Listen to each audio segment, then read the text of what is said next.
So, hello everyone. This is Pranati Ghosh and this is my channel All Things Neat with Pranati.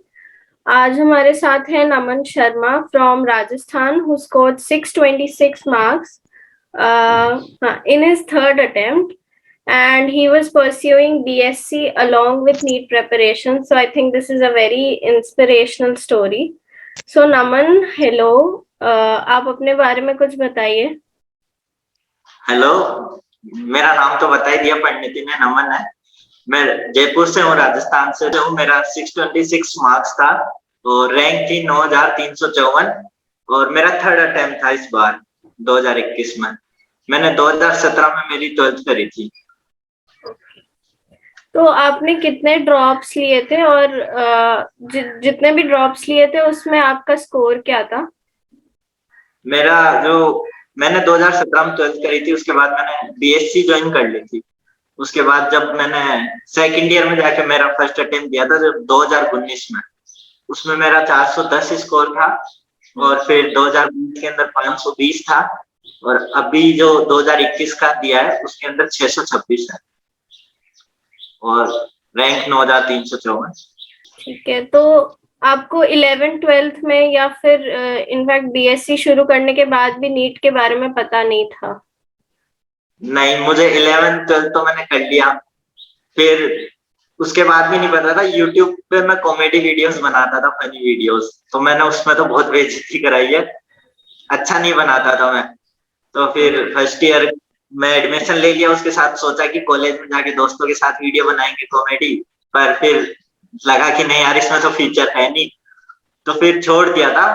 जब सब लोग competition में जा रहे थे, हमारे यहाँ पे क्या है, पटवारी और इनके एग्जाम चलते हैं, तो सब उसके अंदर जा रहे थे। अब मेरा इंटरेस्ट नहीं था जीके में और इनमें, मेरे को नहीं पसंद मैथ वैथ, तो मैंने सोचा कि यार अपन तो बायो वाले ही हैं, तो अपन नीट की प्रिपरेशन करते हैं। उस टाइम फर्स्ट ईयर तक तो मेरे को पता ही नहीं था।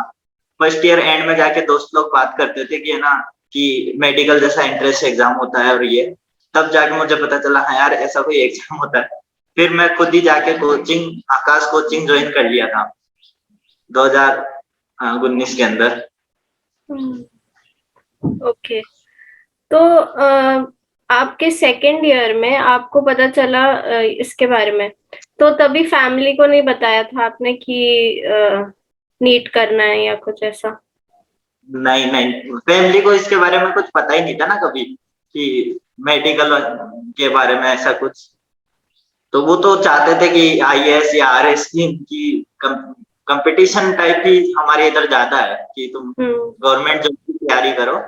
इसका इतना है नहीं, कोई बैकग्राउंड भी नहीं है ना हमारा, तो कोई बताने वाला नहीं था, कभी गाइड करने वाला नहीं था। तो जब जाना खुद ने कि हाँ यार ऐसा ऐसा एग्जाम होता है, फिर इंटरेस्ट भी बायोलॉजी में, फिजिक्स और इनमें ही था, केमिस्ट्री में, तो फिर कोचिंग खुद ही जाके ज्वाइन करी थी। फिर वापस आके घर वालों को जरूर बताया था कि मेरे को कोचिंग करनी है, और मैं सब कुछ पूछ पूछा कर आ गया। अब फिर घर वाले बोले ठीक है, जो करना है करो, तुम्हारी जिंदगी है। तो पहली बार जब आपने कोचिंग ज्वाइन किया तो फिर उसका फी वगैरह किसने भरा? फैमिली नहीं भरा था, मैंने बताया, फिर वो तो उन्होंने बोला कि तुम्हारी जिंदगी है, जो करना है करो। बस वो यही बोलते थे कि बाद में ये नहीं बोले कि हमने कुछ कराया नहीं। मतलब फैमिली का सपोर्ट था पूरा कि करो। हाँ, ये हमेशा। तो जो पहले अटेम्प्ट आपने की, फिर ये बायो केमिस्ट्री फिजिक्स ये सब कहाँ से पढ़ा आपने? यूट्यूब का हेल्प लिया या कैसे किया? जब फर्स्ट अटेम्प्ट में तो मैंने आकाश कोचिंग ज्वाइन कर ली थी, तो वहां पर वैसे तो डाउट वो होते थे, डाउट सॉल्व जो होते थे, पर इतना भीड़ रहती थी कि हो ही नहीं पाते थे। तो मैं उसी टाइम से तो गूगल पे सर्च करता था और एक डाउट ना टैप करके आता है, मैं उस पे अपने डाउट सारे देख लेता था ज्यादातर, और कुछ बचते थे तो फिर मैं टीचर से पूछ लेता था, तो थोड़े बहुत तो क्लियर हो जाते थे। पर अब जब मैं फर्स्ट अटेम्प्ट में गया तो इतना ज्यादा सिलेबस था कि बैकलॉग और मतलब कवर ही नहीं हो पाते थे। कोई भी टेस्ट होता था उससे पहले कुछ भी नहीं होता था। तो मैंने शुरू में थोड़े बहुत टेस्ट दिए थे आकाश के, फिर मेरे कभी 200 से नंबर से ज्यादा आए नहीं, 200 मार्क्स से ज्यादा आए नहीं, तो फिर मैंने टेस्ट देना भी छोड़ दिया था वहां के, और फोन नंबर खुद के ही दे रखे थे कोचिंग के अंदर। तो घर वालों को तो पता ही नहीं चलता था कि कितने आ रहे हैं क्या है, बस उनको तो ऐसा था हाँ कि जा रहा है बच्चा। पर नहीं, मैंने खुद ने 100% नहीं दिया था फर्स्ट अटेम्प्ट में। एनसीईआरटी तो बिल्कुल भी नहीं पढ़ी थी। टीचर्स बोलते थे हमारे एनसीईआरटी लेकर आ जाओ, फिर भी नहीं पढ़ी, गलती थी। हाँ, और सेकंड अटेम्प्ट में फिर आपका क्या चेंज हुआ स्ट्रैटेजी में, जिससे कि थोड़े मार्क्स इम्प्रूव हुए? तो ये था कि जब फर्स्ट अटेम्प्ट ही मैं कर रहा था तो उस टाइम मेरा बीएससी का सेकंड ईयर था, तो मेरे को लगा कि यार अपने को एक ही चीज करनी चाहिए, तो मैंने उस टाइम बीएससी के एग्जाम्स ही नहीं दिए थे सेकंड ईयर के। और फिर मैं देखा कि नीट पे फोकस करते, पर नीट में भी मेरा अच्छा स्कोर आया नहीं, 410 आया था। तो फिर मैंने देखा कि यार अब क्या करें, अब मैं अपन इधर के रहे, बीएससी भी अपने हाथ से चल गई और अपने नीट में भी सिलेक्शन नहीं हुआ। तो फिर कॉलेज के मैंने बहुत चक्कर काटे, क्योंकि गवर्नमेंट कॉलेज है मेरा, महाराजा कॉलेज, उसमें अच्छे से काम होता नहीं है, तुम्हें भी पता है गवर्नमेंट में कैसा होता है। तो 10-15 दिन मुझे डोलाया, बहुत डोलाया। मैं ऐसे हो गया था फ्रस्ट्रेट कि यार क्या करूं, कैसे एडमिशन लूं।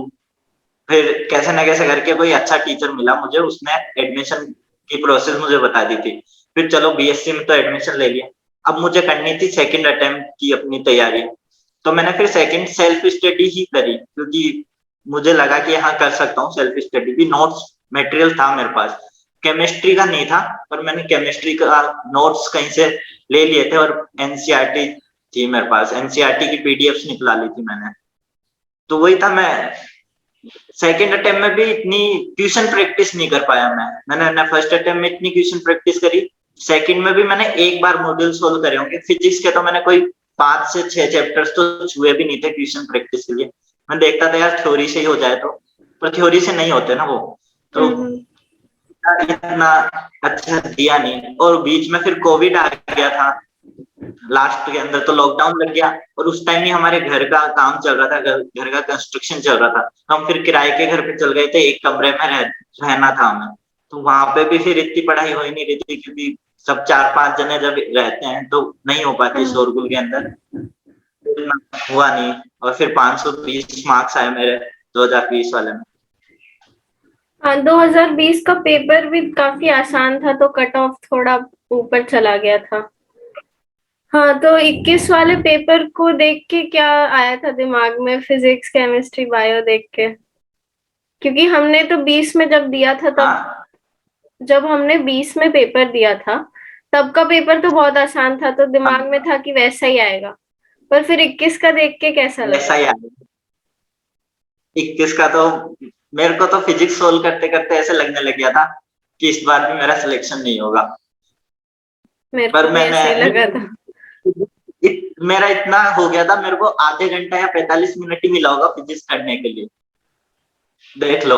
क्योंकि इतना मैंने बायोलॉजी के अंदर पूरा टाइम दे दिया था। अब मैं हिंदी मीडियम से हूँ, पर मैंने जो टेस्ट सीरीज ली थी थर्ड अटेम्प्ट के अंदर, वो मैंने हिंदी इंग्लिश मीडियम की ले रखी थी। अब मेरे को बायोलॉजी इंग्लिश में भी पढ़नी है और हिंदी में भी पढ़नी है। कुछ मेरे को समझ में नहीं आता, मैं इंग्लिश में पढ़ लेता हूँ, और कुछ नहीं आता फिर हिंदी में। ऐसे करते करते मैं 2 बार तो बायोलॉजी टेस्ट के अंदर पढ़ी थी, पर हो गया मतलब। तो सब्जेक्ट वाइज क्या स्कोर था 21 में? 21 में 130 तो मेरे फिजिक्स में थे, 145 के अराउंड मेरे केमिस्ट्री में थे, और 351 मेरे बायोलॉजी में थे। तो बायो ने संभाल लिया फिर पूरे पेपर को। संभाल लिया। और वैसे मेरे को बायोलॉजी कभी पसंद नहीं थी, 12th के अंदर तो मेरे 80 के अराउंड स्कोर था बायोलॉजी के अंदर, नहीं थी मुझे बायोलॉजी इतनी, हाँ, फिजिक्स केमिस्ट्री। तो सब्जेक्ट वाइज क्या स्ट्रैटेजी थी, मतलब बायो सिर्फ एनसीईआरटी से करा है आपने? बायोलॉजी तो सिर्फ एनसीईआरटी, मैंने एटलीस्ट मैंने कोई ट्यूशन प्रैक्टिस भी ऐसे नहीं कि मैंने कोई कोई बुक लगाई हो। एमटीजी की एक बुक थी मेरे पास, और आकाश के मॉड्यूल हुआ करते थे, तो उनमें भी मैं वही चैप्टर लगाता था जो मेरे को लगता था कि जैसे अपने रेस्पिरेशन चैप्टर्स है ना, और फोटोसिंथेसिस है, तो वो चैप्टर्स मैंने लगाए, और मैंने कोई दूसरे चैप्टर्स नहीं लगाए। क्वेश्चंस के लिए ये थी कि टेस्ट सीरीज जो ले रखी है उसके जितने भी क्वेश्चन गलत होते थे या मेरे को डाउट लगता था, मैं उनको सोल्व कर लेता था मल्टीपल टाइम। कि हाँ भाई इनको कर लो, क्योंकि एनसीईआरटी बेस्ड ही थी। फिजिक्स वाला की टेस्ट सीरीज ली थी मैंने, तो वो एनसीईआरटी बेस्ड थी, सही थी। और केमिस्ट्री पढ़ने के लिए क्या स्ट्रैटेजी थी, मतलब एनसीईआरटी या आकाश के मॉड्यूल्स, कैसे होता था? केमिस्ट्री पढ़ने की ये थी कि पहले तो जो नोट्स हैं, मेरे पास नोट्स हुआ करते थे, तो मैं इस थर्ड अटेम्प्ट में मैंने क्या करा ना, एनसीईआरटी की पीडीएफ जो होती है उसको देखा, मैं पढ़ा उसको। उसमें मेरे को लगा कि यार ये चीजें अपने नोट्स में नहीं है, तो मैं उन एनसीईआरटी की चीजें नोट्स में डाल लिया, लिख लिया नोट्स के अंदर। फिर था क्वेश्चन प्रैक्टिस मैंने कैसे करी। नोट्स को तो मल्टीपल टाइम रिवीजन करना ही है, वो मैंने टेस्ट सीरीज के हिसाब से पढ़ी है पूरे, क्योंकि मैंने कोई कोचिंग ली नहीं थी, तो जैसे टेस्ट आते थे उसके हिसाब से मैं पढ़ता था। अब ये था कि मैंने क्वेश्चन प्रैक्टिस, मैं 3 फेज में क्वेश्चन प्रैक्टिस करी है मैंने।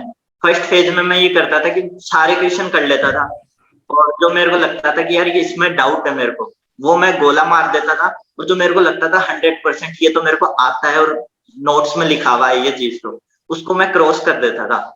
और जो गलत हुए थे उनको मैं नोट्स के अंदर लिख भी लेता था क्वेश्चंस को, कि है ना वो बाद में जब मैं थ्योरी पढ़ूंगा तो वो क्वेश्चंस भी मेरे रिवाइज होते जाएंगे। तो वो क्वेश्चंस लिख लिए मैंने। अब सेकंड फेज के अंदर मैं क्या करूंगा, मेरे पहले तो वो नोट्स से रिवाइज हो ही गए जो क्वेश्चन गलत हुए थे। अब मैं क्वेश्चन प्रैक्टिस सेकंड फेज में वो गोले मार्क करे हुए ही क्वेश्चन करता था, और हाइलाइटर रखता था खुद के पास। जो क्वेश्चन अब मेरे ऐसा लगता था कि इसमें थोड़ा डाउट है, उनको मैं हाइलाइटर से हाईलाइट कर लेता था। फिर थर्ड फेज में मैंने सिर्फ हाइलाइटेड क्वेश्चन ही करे, बस। और फिजिक्स में कैसे होता था? इसमें क्वेश्चन प्रैक्टिस करने का यही तरीका था, 3 फेज में करता था। और मैंने कोई मतलब नोट्स की बात करूं और फॉर्मूलाज की बात करूं, तो मैंने पहले से बना रखे थे। फर्स्ट टाइम जब मैंने कोचिंग ज्वाइन करी थी, उसको ही मैं जो क्वेश्चन गलत होते थे उनको ऐड ऑन कर लेता था उसके अंदर। उससे क्या रहता है ना यार, कि नए नए कॉन्सेप्ट अपने को पता चलते रहते हैं कि ये इस तरीके से नया क्वेश्चन आ सकता है। पीवाईक्यू तो मैंने ज्यादातर लिख ही रखे थे, जितने भी पीवाईक्यू थे वो मेरे नोट्स में मिलेंगे, जितने भी गलत हुए होंगे। बस यही था कि, और जो ऐसे कोई टॉपिक मेरे को लगता था यार ये अपना कंफ्यूजन है, अपने को थोड़ा इसमें कम आता है, तो मैं उस पर यूट्यूब पे वीडियोस देख लेता था। ज्यादातर मैंने अलग पांडे सर के वीडियो देखे हैं। अच्छा। और तो थर्ड अटेम्प्ट के टाइम भी आपका बीएससी का एग्जाम था शायद? हाँ, तो थर्ड अटेम्प्ट की ये स्टोरी है कि जब मैंने सेकंड अटेम्प्ट दिया तो मेरे 520 मार्क्स आए थे। अब उसके बाद ये लग रहा था यार क्या करें, दोस्त लोग भी मेरे एक है फौज में है, तो वो मेरे को बोला कि यार तू छोड़ दे ये सब कुछ, तू कंपटीशन में आ जा। पर मैं उसको बोला कि यार नहीं, अब मेरे को एक बार लास्ट अटेम्प्ट देना है मेरा बीएससी के साथ, ऐसे मैं लास्ट अटेम्प्ट दूंगा, इसके बाद कोई सा अटेम्प्ट नहीं दूंगा। उस टाइम मैंने जब 520 आए थे तो वेटनरी की काउंसलिंग भी करवाई थी, पर अच्छा हुआ कॉलेज नहीं मिला मुझे उस टाइम। तो ये था कि उसको प्रॉमिस कर दिया कि भाई अब मेरे को करनी है, एक और अटेम्प्ट लास्ट में देना है। अब उस टाइम तक मेरा ये हो गया था, मेरा वेट 90 केजी के अराउंड हो गया था, 90 से अबव हो गया था। तो फिर मैंने जिम भी ज्वाइन करी, 1 मंथ में जिम भी गया। पर फिर लगा कि यार नहीं, टाइम वेस्ट हो रहा है, जिम छोड़ो, पढ़ाई पर आ जाओ। फिर स्टार्ट कर दी पढ़ाई। थर्ड अटेम्प्ट में मैंने टेस्ट सीरीज को बनाया अपना वेपन, कि मैं टेस्ट सीरीज के हिसाब से पढ़ूंगा।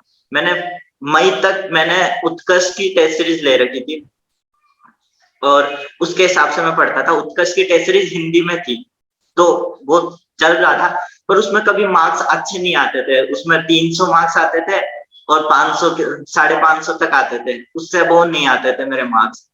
तो चल रहा था, मई तक ये था। अब मई में आ गई मेरे दोस्त की शादी, उसमें भी मैं सिर्फ 2 दिन गया। मैंने सोचा कि यार नहीं, छोड़ो शादी वादी, बाद में चल जाएंगे शादियों में। मतलब पक्का दोस्त है, फिर भी मैं उसकी शादी में सिर्फ 2 दिन गया, और फिर भी उस दिन आके मैं रात को मतलब रात को शादी में से आके भी पढ़ा। तो ये था कि ठीक है, कोई दिक्कत। अब आगे बताता हूँ। मई तक आते आते है ना, अमन तिलक जो है सर, उन्होंने पंकज सर जो है उनका वीडियो डाला था। हाँ। तो वो बताते कि मैं एक कमरे में बैठा रहता था, पूरे दिन उसमें पढ़ता रहता था। तो वो मेरे को बहुत हिट करा, उसने हिट करा। फिर मई के बाद मतलब मई तक तो मेरे 300-400 नंबर ही आते थे। अगर उस टाइम पेपर हो भी जाता तो मेरा सिलेक्शन होता ही नहीं। फिर उस पंकज सर का जो मैंने वीडियो देखे तो मैंने देखा यार ये बंदा मतलब इतना कर सकता है, अपन थोड़ा बहुत तो कर ही सकते हैं। उसके बाद मैंने खुद को एक कमरे में बंद करा और 18-18 आवर्स की सिटिंग दी। मतलब उसमें मैं फोन भी चलाता था, ऐसी बात नहीं, थोड़ा बहुत फोन चलाता था, मतलब रेस्ट करता था। 3 घंटे पढ़ लिया, उसके बाद आधा घंटा 1 घंटा मैं फोन चला लेता था या फिर बाहर बाहर ऐसे घूमने चल जाता था, आधा घंटा ज्यादा से ज्यादा, है ना। फिर चलता जा रहा था। फिर 4-5 महीने मैंने ऐसे पढ़ाई करी और मई के अंदर मैंने फिजिक्स वाला की टेस्ट सीरीज ले ली थी। उस हिसाब से मैं पढ़ रहा था। मैंने खुद को एनसीईआरटी पे बहुत ज्यादा फोकस रखा थर्ड अटेम्प्ट के अंदर। और ये था कि अपने पास इतना ज्यादा सिलेबस है ना पढ़ने के लिए, अपन 10 बुक लगा रहे होते हैं, अपने को 10 बुक लगानी नहीं होती, अपने को सिर्फ थोड़ा बहुत समेटना होता है खुद को कि यार नहीं ये चीजें तो नहीं पढ़नी अपने को सिर्फ इतना सा पढ़ना है। तो वो मैंने कर ये 2 साल के अटेम्प्ट में मैं ये तो सीख गया था कि अपने को क्या नहीं पढ़ना। तो फिर देता रहा। अब अगस्त आ गया। अगस्त में 1 अगस्त से 10 अगस्त तक मेरे बीएससी के थर्ड ईयर के एग्जाम्स थे। तो उन दिनों में मैं बिल्कुल भी नहीं पढ़ा, सिर्फ एक वेव ऑप्टिक्स चैप्टर था फिजिक्स का, वो पढ़ा था, उसके क्वेश्चंस लगाए थे। 10 दिन कुछ भी नहीं पढ़ा। सोच लो कि 12 सितंबर को पेपर है और 10 दिन में यहाँ बर्बाद कर रहा हूँ, तो मेरा क्या होगा, कि मेरी क्या सोच होगी कि यार कुछ भी नहीं होने वाला अपना। मैं ऐसे लिटरली मेरे को रोना सा आता था, बैठता था जब मैं स्लीपिंग पे बैठता था। इसलिए मेरे को पता था यार अपने पेपर आने वाले हैं, इसलिए अपने को 18-18 घंटे पढ़ना ही पड़ेगा, नहीं तो वो उधर टाइम वेस्ट होगा, फिर सिलेक्शन होगा नहीं तो वो वापस से रिग्रेट होगा।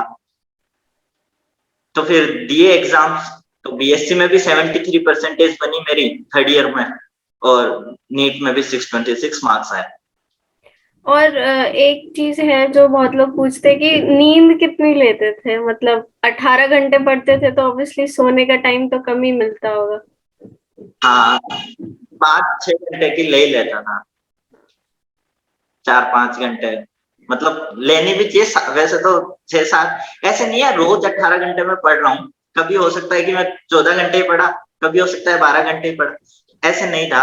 तो 6-7 घंटे की नींद या 5-6 घंटे की नींद कभी वेरी करती थी, ऐसे था नहीं हमेशा कि इतने घंटे पढ़ना सोना ही है या कुछ। तो आई होप ये स्टोरी बहुत मोटिवेशनल रही होगी, क्योंकि अगर नमन ने बीएससी करते के साथ में अगर नीट क्रैक किया है तो फिर हम लोग या फिर वैसे स्टूडेंट्स जो कि 11th-12th से कर रहे हैं वो तो डेफिनेटली कर सकते हैं, क्योंकि आप अपना पूरा टाइम सिर्फ नीट को दे सकते हो, कोई डिस्ट्रैक्शन नहीं है।